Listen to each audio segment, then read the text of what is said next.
मुख्यमंत्री के तौर पर मायावती पर एक और बड़ा आरोप लगता था कि अपनी मर्जी से अधिकारियों के ट्रांसफर करवाती है। कई बार तो उन्होंने अधिकारी को एक पोस्टिंग से दूसरी पोस्टिंग पहुंचने से पहले फिर उसका ट्रांसफर कर दिया। एनआर श्रीवास्तव नाम के एक अधिकारी का उन्होंने 6 दिन में 5 बार ट्रांसफर कर दिया था और इसके कारण मायावती को उस दौर में ट्रांसफर रानी भी कहा जाने लगा। हालांकि ऐसा नहीं है कि देश के बाकी राज्यों में ऐसी घटनाएं नहीं हुई हैं, बाकी राज्यों में भी हुई हैं, लेकिन मायावती पर यह टैग ज्यादा चर्चा के केंद्र में रहा। 2012 में सत्ता गंवाने के बाद मायावती और बीएसपी ग्राफ लगातार नीचे गिरता गया। वे दोबारा उत्तर प्रदेश सत्ता में वापसी नहीं कर पाई। इसके एक मुख्य कारण उत्तर प्रदेश की पॉलिटिक्स में बीजेपी की वापसी रही। 2004 के बाद जो बीजेपी उत्तर प्रदेश से गायब हुई थी, 2014 में लोकसभा चुनाव में नरेंद्र मोदी की अगुवाई में उसी बीजेपी ने उत्तर प्रदेश की 80 में से 71 लोकसभा सीटें जीती, 42% वोट लिए और वापस कमबैक कर लिया। बीएसपी का वोट परसेंटेज 2009 लोकसभा चुनाव के मुकाबले 8% गिर गया और लगभग 19.6 पर आ गया। मायावती की पार्टी को एक भी सीट नहीं मिली। देश भर में बीएसपी को 4% वोट मिले। वोट शेयर के मामले में वो तीसरी सबसे बड़ी पार्टी रही, लेकिन मायावती खाते में एक भी सीट नहीं आई। इस हार की एक बड़ी वजह यह भी रही कि दलित और पश्चिमी उत्तर प्रदेश में कुछ हद तक जाटव वोट बीजेपी की तरफ शिफ्ट हो गया। इस बुरी हार के बाद मायावती ने अपने पार्टी के सभी डिस्ट्रिक्ट यूनिट को भंग कर दिया और 2017 विधानसभा चुनावों के लिए एक बार फिर से पार्टी को खड़ी करने में लग गई। जाटव वोट को फिर से पूरी तरह से अपने पीछे एकजुट करने के प्रयास किए और 4 में से 3 राज्यसभा सांसद जाटव कम्युनिटी से चुने। बीएसपी के ज्यादातर एमएलसी कोऑर्डिनेटर्स और डिस्ट्रिक्ट प्रेसिडेंट भी जाटव बनाए गए। लेकिन इसी बीच मायावती बाकी दलित जातियों, ओबीसीज और मुसलमानों पर ज्यादा ध्यान नहीं दे पाई और इन जातियों में उनका सपोर्ट कम होता चला गया। खासतौर पर कुर्मी, कोरी, राजभर, निषाद और मुस्लिमों की निचली जातियां आदि मुख्य थीं, जो पहले बड़ी संख्या में बीएसपी को वोट किया करती थी, लेकिन 2014 के बाद इन जातियों में बीएसपी की परफॉर्मेंस गिरती गई। इस बीच कई ओबीसी नेताओं ने पार्टी भी छोड़ी, लेकिन मायावती ने उन्हें मनाने की कोशिश नहीं की। कई सारे राजनीतिक जानकार बसपा के कमजोर होने के पीछे मायावती तक आम जनता और कार्यकर्ताओं की पहुंच ना होना और मायावती का जमीन से पूरी तरह से कटना मुख्य कारण बताते हैं। मायावती ने पहले तो बसपा को एक सेंट्रल लीडरशिप से चलाने वाली पार्टी बनाया, जो उसके मूल स्वभाव के पूरी उलट थी, क्योंकि बीएसपी वो पार्टी थी जो आंदोलन से निकली थी। दूसरा, मायावती के उत्तर प्रदेश पर फोकस रखने की वजह से जिन दूसरे राज्यों में बसपा बढ़ रही थी, वहां भी खत्म हो गई। इसके साथ ही बसपा की सेकेंड लीडरशिप खत्म होती गई। मायावती का नेताओं को पार्टी से निकालना और उसका कमजोर होता गठबंधन भी बसपा के कमजोर होने की एक बड़ी वजह बन गया और इन सब का असर 2017 उत्तर प्रदेश विधानसभा चुनावों में देखने को मिला, जिसमें बसपा तीसरे नंबर की पार्टी बन गई। उसका वोट परसेंटेज 2012 के मुकाबले 3% और गिर गया और इस बार बसपा केवल 19 सीटें जीत पाई। लगभग 312 सीटें जीतकर बीजेपी सत्ता में वापसी करती है। इसका एक बड़ा कारण दलित वोट बैंक का बीएसपी से बीजेपी में ट्रांसफर होना भी माना गया। यह वो दौर था जब बीजेपी उत्तर प्रदेश की राजनीति का केंद्र बन चुकी थी। उसे रोकने के लिए मायावती ने वो किया जो गेस्ट हाउस कांड के बाद कभी नहीं किया था। 2019 लोकसभा चुनावों से पहले अपनी सबसे बड़ी विरोधी समाजवादी पार्टी से हाथ मिला लिया, लेकिन तब तक समाजवादी पार्टी कमान मुलायम सिंह यादव की जगह उनके बेटे अखिलेश यादव के हाथ में आ चुकी थी, जो मायावती को बुआ जी कहकर बुलाते हैं। बुआ भतीजे की जोड़ी ने चुनाव में आकर मेहनत की और लगा कि बीजेपी को मुश्किल में डाल सकते हैं, लेकिन जब नतीजे आए तो मायावती का यह एक्सपेरिमेंट भी फेल रहा। बीएसपी का वोट परसेंटेज 19 रहा, सीटें 10 जीत पाई। 2014 लोकसभा चुनाव से यह परफॉर्मेंस अच्छा था, लेकिन ऐसा माना गया कि समाजवादी पार्टी ने बड़ी संख्या में अपने वोट बीएसपी में शिफ्ट करवाए, जिसके चलते मायावती की बीएसपी को 10 सीटें मिली। वहीं दूसरी तरफ समाजवादी पार्टी के गठबंधन को इससे कम फायदा हुआ और वो केवल 5 सीटें जीत पाई।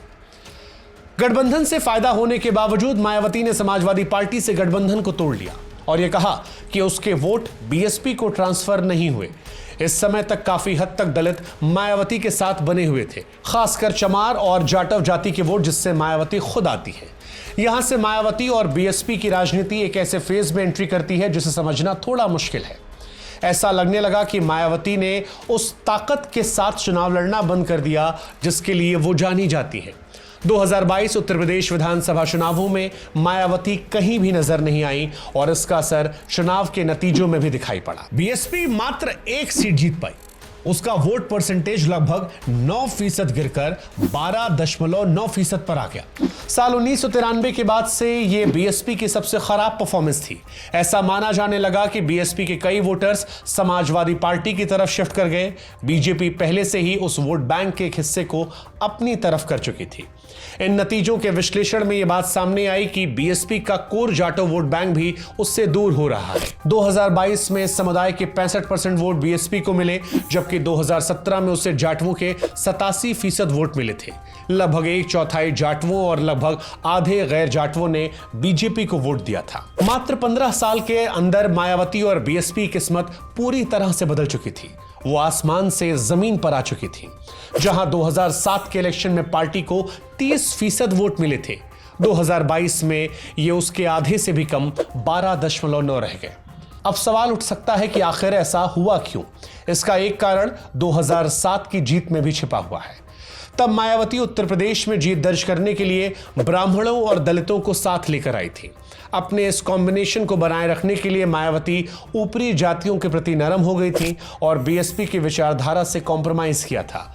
काशीराम ने जिस दलित आंदोलन और बीएसपी की नींव एकलव्य और शंबुक जैसे दलित नायकों की कहानियों के आधार पर रखी थी, जिन्हें ब्राह्मणवाद का विक्टिम माना जाता था, वही बीएसपी अब राम और परशुराम की बातें कर रही थी और इसके चलते दलितों, खास तौर पर गैर जाटव दलितों का उनसे मुंह भंग हो गया था। इसी बीच आरएसएस ने सांस्कृतिक कार्यक्रमों के जरिए और बीजेपी ने अपनी तमाम वेलफेयर योजनाओं के जरिए दलितों को साधने की कोशिश की।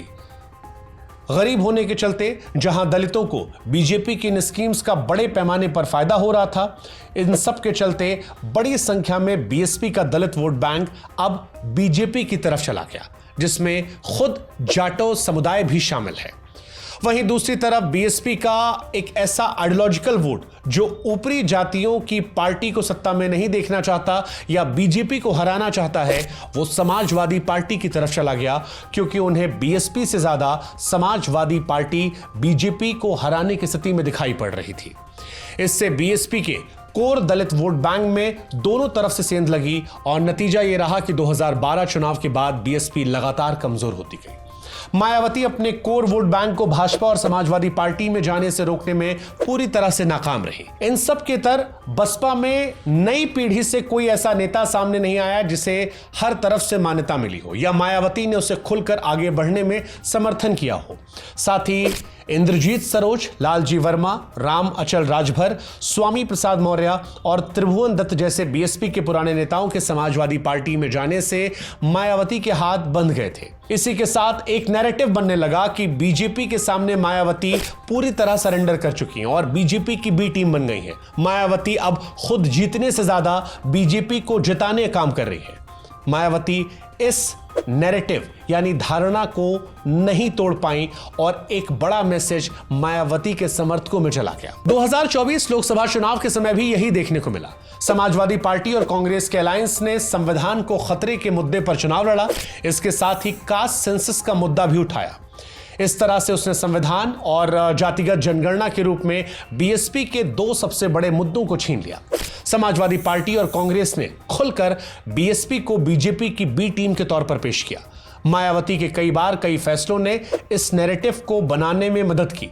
एक तो उन्होंने बीच चुनाव कई उम्मीदवार को बदले, जिसको लेकर सपा और कांग्रेस ने यह आरोप लगाया कि बीजेपी को फायदा पहुंचा और गठबंधन को नुकसान पहुंचाने के लिए मायावती ने ऐसा किया।